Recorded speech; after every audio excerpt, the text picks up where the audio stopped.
Imagine a hidden group with special knowledge that lets them shape the world.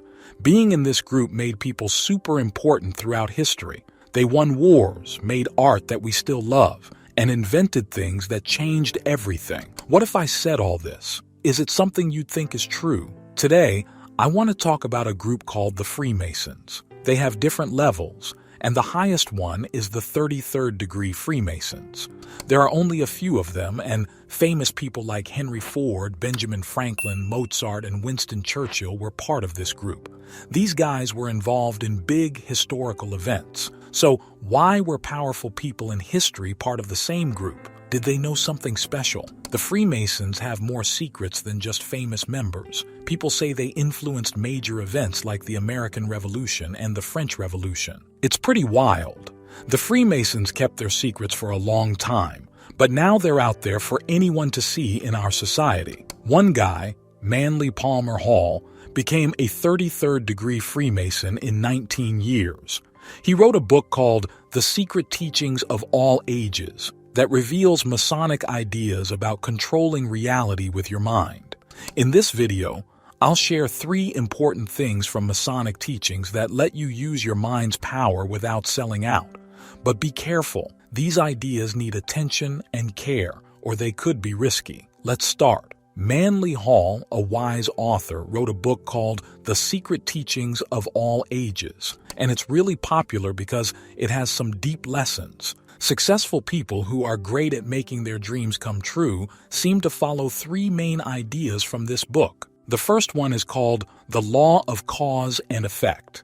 In Chapter 3 of the book, Hall talks about this law. He says that every thought and action we have makes things happen, like a circle that represents constant action. Think about it.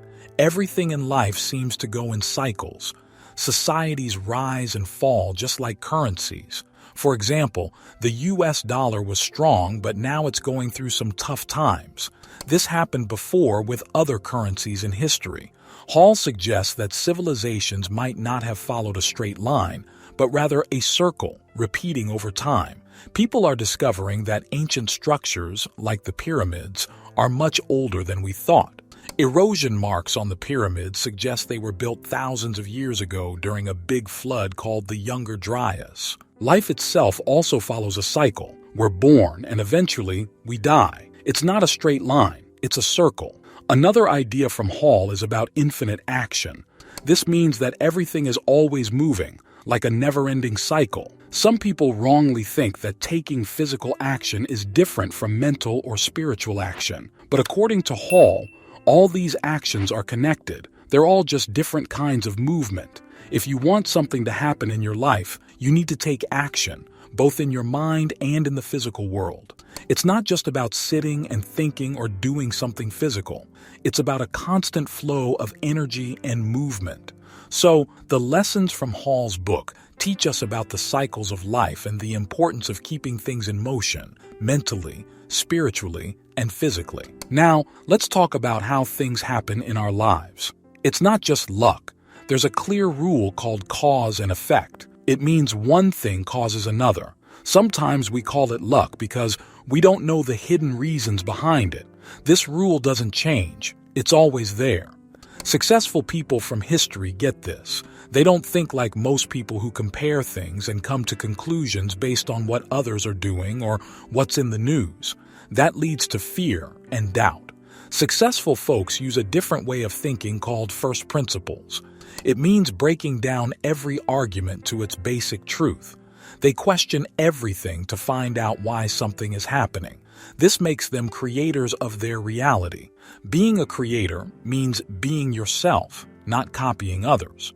When you compare and follow others, you lose your unique path. Instead of asking, "This person is doing ads or YouTube, so I should too," ask yourself why it's the right path for you. When did you last take time to think about why things are the way they are? Now, here's the important part. You need to understand the first law of cause and effect. Everything you see happening is an effect caused by something. This leads us to the second law, the law of spirit. The law of the spirit is about understanding why things happen beyond what we see. It's about realizing that there's more to life than just the visible effects. To grasp this, you need to spend time thinking about the hidden causes behind everything.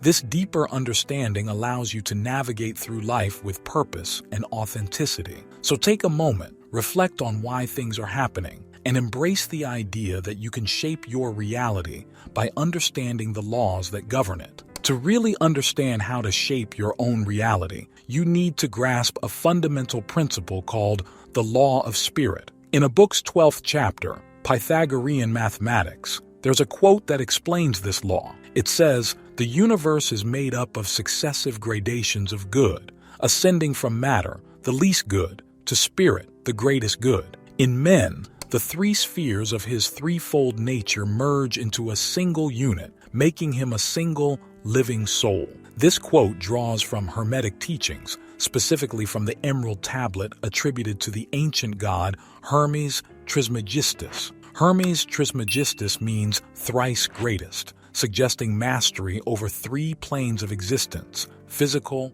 mental, and spiritual. Manly Hall, in echoing these teachings, points out that the least good is matter, while the greatest is spirit. Consider why this distinction matters. Ancient yogis also believed in a similar concept. The grossest form, matter, is influenced by the subtlest form, nothingness. According to their belief, the universe evolved from nothingness to energy, awareness, and eventually consciousness. This consciousness then manifested as mind, creating the body. They argued that the mind, evident in the placebo effect's ability to heal, is a powerful force. This idea ties back to the law of cause and effect. Instead of fixating on external factors, focus on the subtle causes behind them. The subtle inevitably leads to the gross. If you want to alter your life, identify the subtle sources shaping your experiences. In this case, it all starts with the mind. This understanding seamlessly transitions to the third law, the law of imagination. Here, the emphasis shifts to the power of your imagination in molding reality.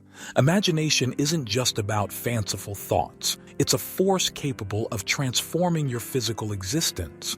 To influence your reality, tap into the subtler dimensions of life, particularly your mind. The mind plays a pivotal role in creating your experiences, and the subtle causes within it led to tangible effects in your life. Quantum computers, sophisticated as they are, still can't replicate the intricate functions of the human body, highlighting the extraordinary nature of this internal system.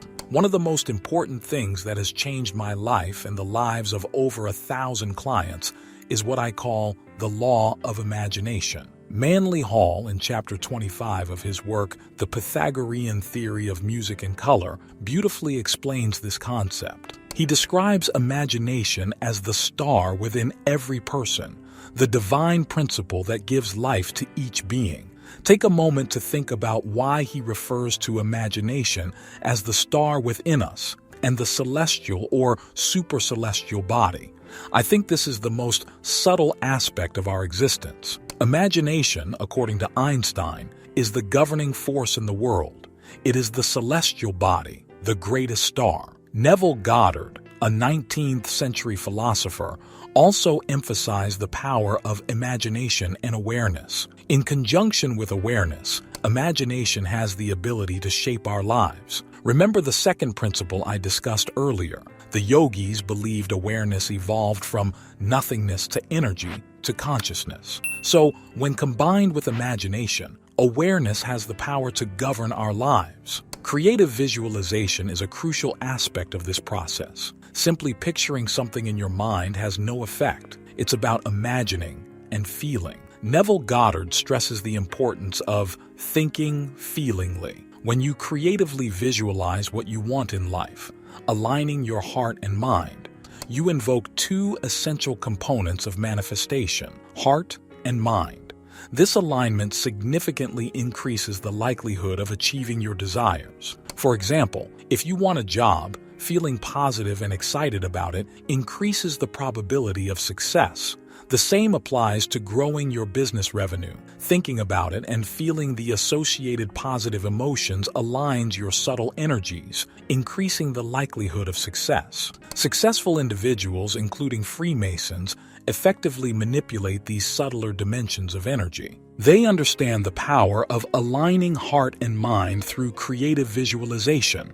In essence, the law of imagination is a transformative force that, when harnessed correctly, can shape our reality and bring about the outcomes we desire. So, if you spend the next 30 days practicing creative visualization, you might notice some big changes in your life. Neville Goddard suggests doing this as you fall asleep each night, allowing your subconscious mind to soak it all in.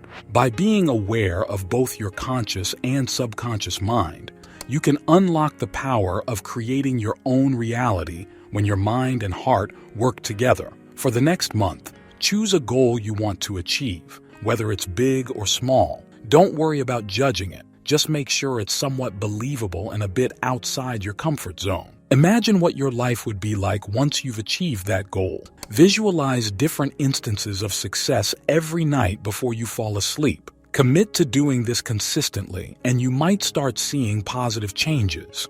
It's something I've been doing for over a year. I visualize having $100,000 in my bank account every night. Following Napoleon Hill's Think and Grow Rich formula, it took time, but by the third year, I began to see results. The key takeaway is creative visualization involving both your heart and mind, thinking and feeling. Making a lasting change in your life involves influencing the subtle causes. Identify the most subtle cause you can tap into right now. Often we question many beliefs in life except the ones we deeply identify with, which end up shaping our lives. Shifting your identity from the core can transform you into a completely new person, bringing about a new reality. If you found this helpful, consider subscribing to the channel for more insights and guidance on personal development.